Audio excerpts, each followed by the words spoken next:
Hey guys, Tammy here. And in this video, I want to talk about persevering in the face of narcissistic abuse. Okay. I know this can be really heavy for a lot of us, and you just feel like it's never going to end, and that, you're never going to be happy again, and you're never going to be free of this person. And it can feel really discouraging. And I think especially this time of year where we're in the holiday season, I have a lot of clients that are just really struggling with anxiety, depression, all those kinds of things being triggered from just, feeling a little bit hopeless in the face of what they're dealing with. So I'm going to hopefully help you reframe this and help you kind of maybe pull yourself out of a funk, okay, if you're in one.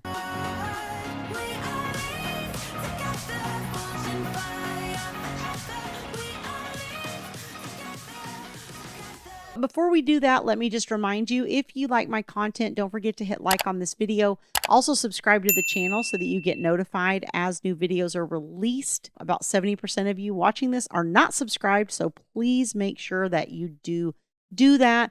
Feel free to share this on social media. Again, so many people dealing with this, and I think this time of year, it is hard, right? Everything's harder. I'm going through my own, grief and things. Most of you know I lost my husband about 1.5 years ago. And, I'm re-triggered in a lot of ways in the holiday season. It just brings up a lot of those feelings. Let's talk about, this ongoing abuse that we deal with from the narcissistic person. We've been through this very toxic relationship, and we're coming out of it, and we're trying to learn more about it. First of all, right? If you're watching me, you're probably trying to learn as much as you can about narcissism, about dealing with a narcissistic co-parent. And so we're trying to educate ourselves on it. And we're also trying to figure out how to pull ourselves out of the toxicity from that relationship, right? How to heal, how to be able to set good boundaries, how to get our head into a good place. And I think that when we look at doing that, sometimes we can get a little bit stuck on, how do I stop the suffering? Like I'm trying to persevere in the face of this abuse, but the suffering is so intense that I just want it to stop. And I can relate to that in a lot of ways. I mean, first of all, I was married to a person where I dealt with these types of issues.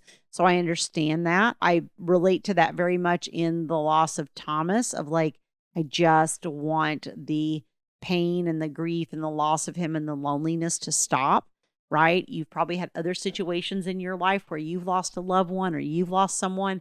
And sometimes that pain, especially in the initial stages, can just feel excruciating. I remember when I went through the divorce, probably if you go back and look on this channel, like way back in the very beginning of doing the podcast, one of the things I remember talking about is I said to Thomas, you could have cut my arm off and my physical pain would not have been any worse than the emotional pain that I was enduring in trying to extricate myself from the emotions of that interaction with my ex-husband. When you think about what gives your life meaning, because again, I think we get really focused on happiness, right? And we very much live in a current culture of me, right? What makes me happy, what I want to do. I don't have to answer to anybody else. I can do my own thing.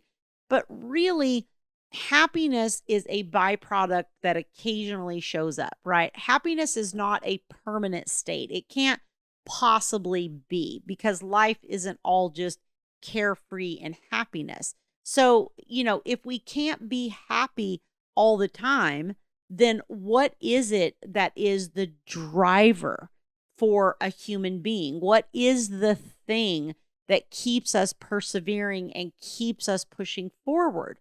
And I think the answer to that is meaning, finding a purpose. Thomas used to always say, finding a meaning in the suffering. There's a great book by Viktor Frankl called Man's Search for Meaning. And he was, if you haven't read the book, he was in a Nazi concentration camp. And he talked about how, people lost their will to live. And he actually persevered and he made it out of the Nazi concentration camp. And how did he do that? By giving his life meaning by focusing on his purpose within that context. And for me, that's been a lot of what I've tried to do since Thomas passed away, right? What is the meaning of my life? What's my purpose? Part of it is to serve you guys, to do what I can to help people who are suffering the same thing, whose children are going through this, and, trying to have that kind of impact on the world. That gives my life meaning, taking care of my loved ones around me, the people I love and care about, and contributing and pouring into their lives. That gives my life meaning. That is a driver for me. If I'm just out in search of happiness, that's probably going to be short-lived. That's when we're usually seeking temporary fixes, right? Like, I want to feel happy in the moment and I'm miserable, so let me go have a drink, or let me go eat a piece of chocolate cake, or let me go find some random stranger to sleep with, or, whatever your drug of choice tends to be, and we all have one, is what I'm going to engage in if I'm just looking for that happiness fix, so to speak. And that's very temporary. And then what happens after we have drank excessively, or had casual sex that really wasn't a good idea, or, eaten more than we should have? What happens after the fact? You feel guilty, right? You feel like you beat yourself up. You feel like a bad person. You feel like you made a poor decision or whatever. And then it just feeds that guilt, and then it just perpetuates the cycle. And then you try to look for that quick fix of happiness again. And so what really will give you the ability to persevere is finding meaning in this. And so let's talk about that. What is the meaning of enduring narcissistic abuse? Well, here's what I will tell you that I have learned in my many 53 years in life, which is not as many as some of you and more than most of you probably. And, I've been through a divorce from a narcissist. I have co-parented with my second husband, and with a difficult ex, and then had my second husband, who I loved dearly and had a fantastic business life and relationship with, and lost him suddenly, which was tragic. My mother died suddenly about 10 years ago of a heart attack. I'm an only child. I lost her. So I've been through some things, again, not as much as some of you, and more than others, right? But we all have our suffering and our cross to bear. And here's the thing. If we never suffered in life, what would ever temper us in any way? I've shared a lot on the channel that, I'm Christian. That's my value system. That's how I move through my world. And if we look at it from a Christian perspective, it's Christ suffered on the cross, right? And so as a Christian, what is God trying to do for us? Make us more Christ-like. Well, how can you become more Christ-like if you're not suffering the way Christ did? But even if you don't believe what I believe in that regard, suffering is still what builds your internal character. It is still what brings you down to earth, so to speak. Can you imagine if we never had any problems, we never had any suffering, we never had anything happen, we would just be totally full of ourselves. We would never help other people. We would never feel the need to contribute to other people. I wouldn't need you. You wouldn't need me. We would all just go on with our lives and be happy, and I don't have any problems, and I don't got to worry about anybody else, and I can just do my thing. It would become a very, very selfish, self-centered society. In my opinion, it already is a fairly self-centered society, but it would become even worse. One of the people that I love to listen to is Jordan Peterson. If you don't know him, Dr. Jordan B. Peterson, go look him up. He's fantastic. He reminds me a lot of my late husband in the way he talks and the way he's very intellectual and the way he views things.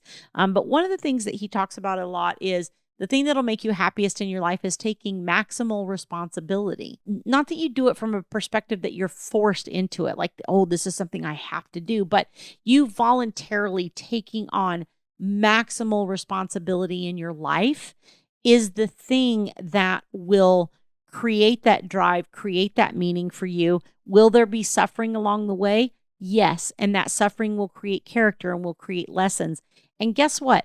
If you persevering in the face of this narcissistic abuse allowed you to help one other person avoid it, is it worth it? I mean, I used to say at the very, very beginning of this, before I ever, before Thomas and I ever had a podcast, before I ever worked in his law firm, before I ever had coaching programs or any of that, I used to say, if I can help one person avoid the pain I went through, or be able to deal with it better, or for it to be less painful for them or less painful for their kids, or whatever the case may be, then it's worth what I've gone through, to alleviate that for someone else. It gives that suffering meaning. And so your persevering in the face of this is what will allow you to turn around and help others down the road, and will build character in you, and will build strength, and will build integrity, and all of these great qualities that frankly you can't get any other way. What if the person that you're going to end up turning around and helping